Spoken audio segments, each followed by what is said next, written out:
Hello, I'm Lonnie. I'm Amberlicious. And this is Untitled Nerd Network's review of The Conjuring 2.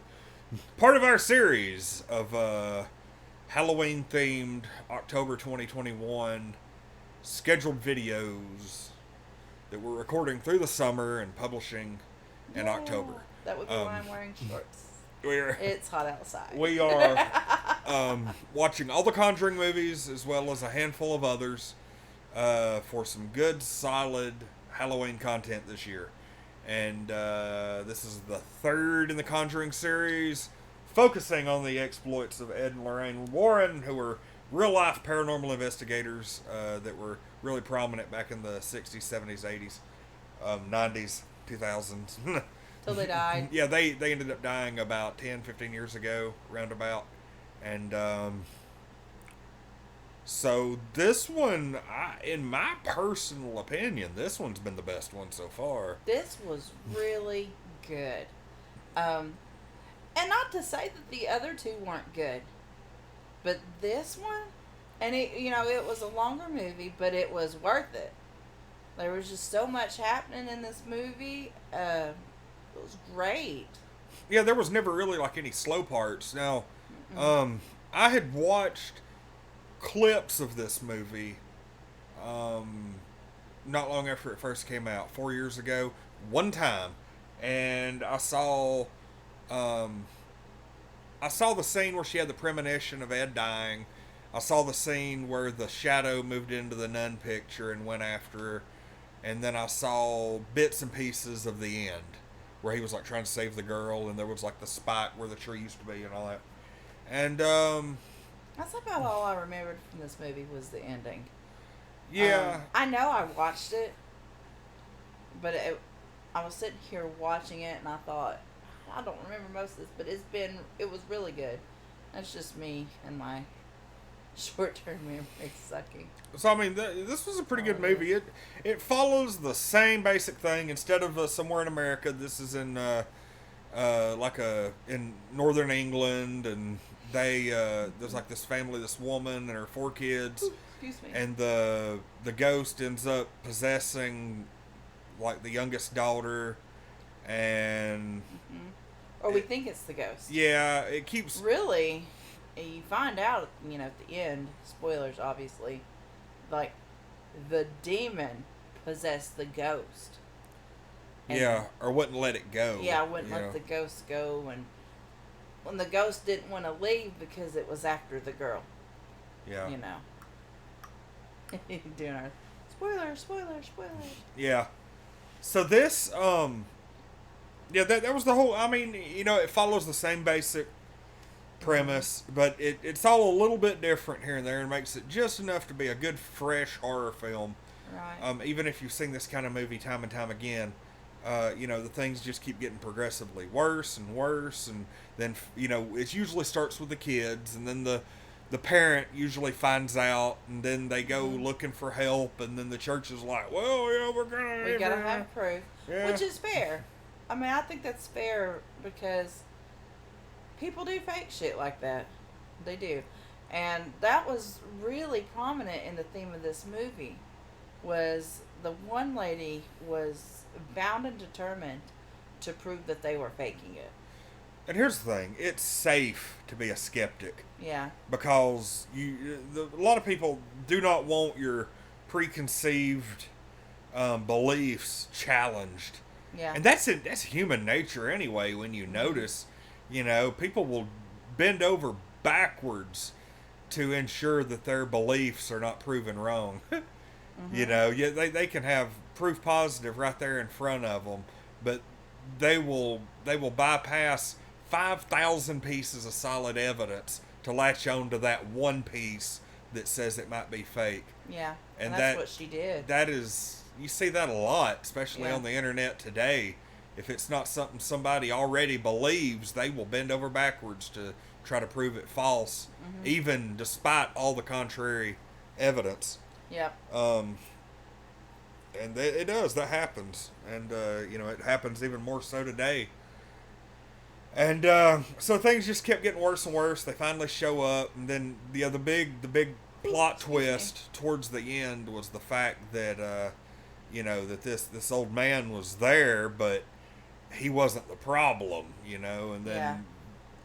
then there was like that underlying subplot of Lorraine having a vision of Ed's death and Mhm. all that, so which he ends up surviving to the end. Yeah, because she figured out, because she has the vision at the beginning of the movie, and you see her scribbling in her Bible, but you don't really like I pay didn't attention to it. I didn't catch that at the beginning. I thought she was just That's stabbing the what it Bible or looks whatever. like, yeah.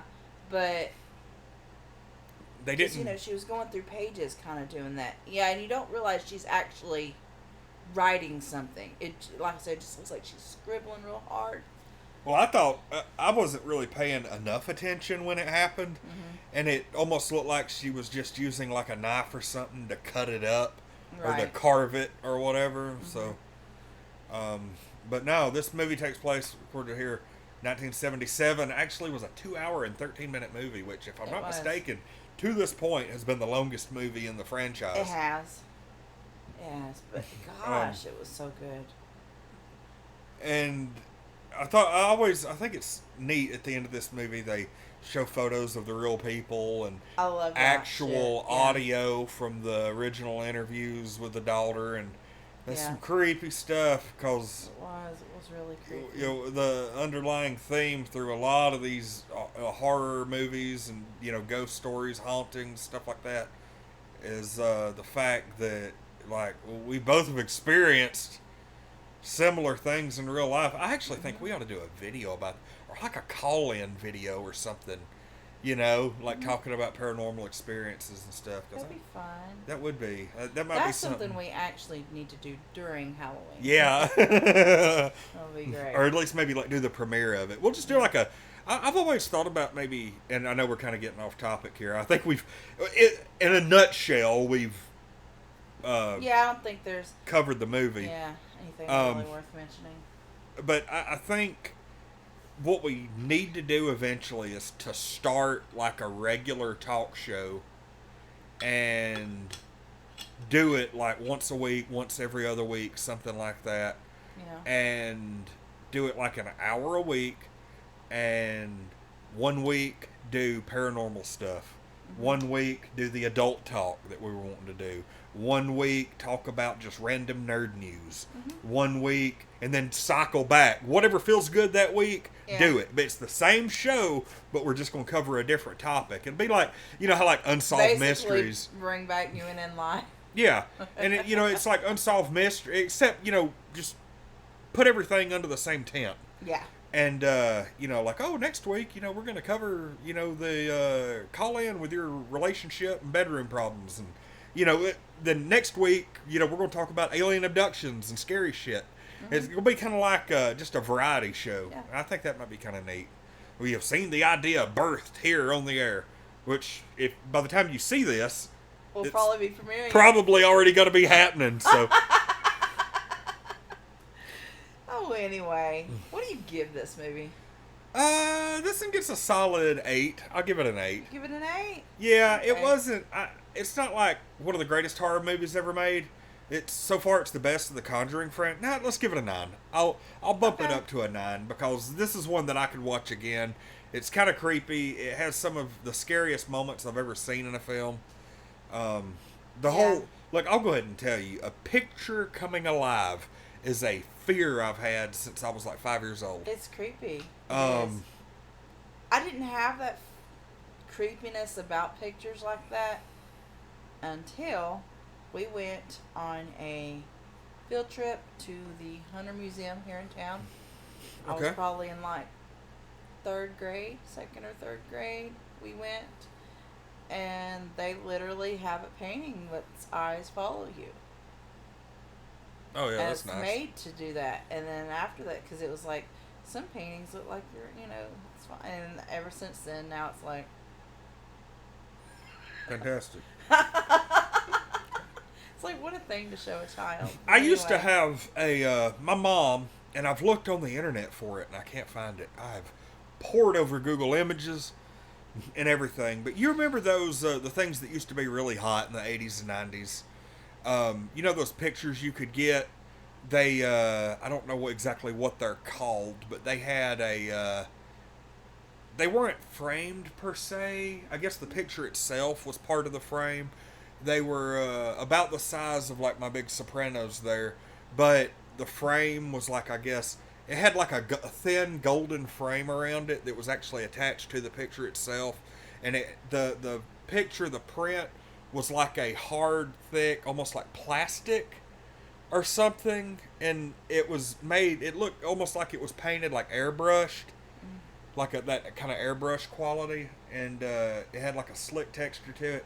Well, the picture was like a slender Siamese cat sitting next to a vase.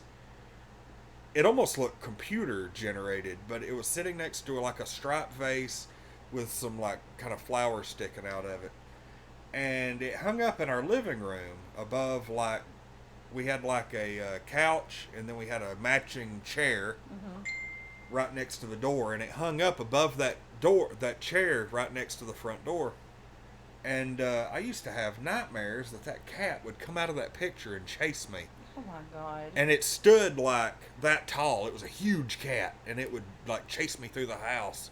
Scared the hell out of me when I was a kid. That's crazy. I think my mom eventually got rid of it. She didn't get rid of it. She put it up like in the closet. Yeah. And eventually, I don't know what happened to it, but now I'm like trying to find that picture. Of course. You know, because I'm just like, I don't know. Curious. Curious, or I don't know if I'm like just wanting to face the fear, or if some weird part of me wants to get it again and just be like, you know what? You don't scare me anymore. But, you know, something like that. Yeah. But I've looked and looked and looked and couldn't find it. But that started it. And then, you know, the Ghostbusters 2, where the evil dude lives in the painting, that scared the shit out of me. It's just all kinds of, you know. Yeah. And that was after the cat thing. So it wasn't like, So I don't know. But anyway, that's it. We'll I didn't get my rating. Oh, that you didn't. Okay, sorry. Anyway, I'm gonna give it a 10. I think it's a really great. Okay. That nun is fucking scary as hell. That nun demon. Oh yeah. It's really, really scary. Which bothers me because there's a nun movie. I love how Lorraine saved the day. Like, she figured it out. She did it all though.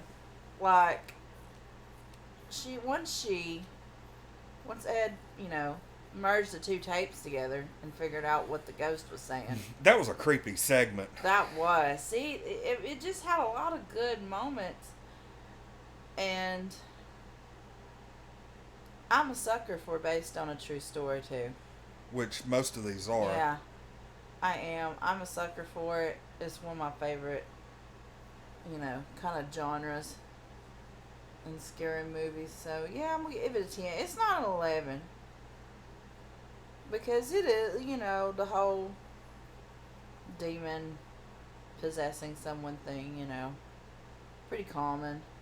Nothing really stood out about it, really. You know, other than the fact that like it was talking through a ghost. That was different. You know. But yeah, I give it a 10.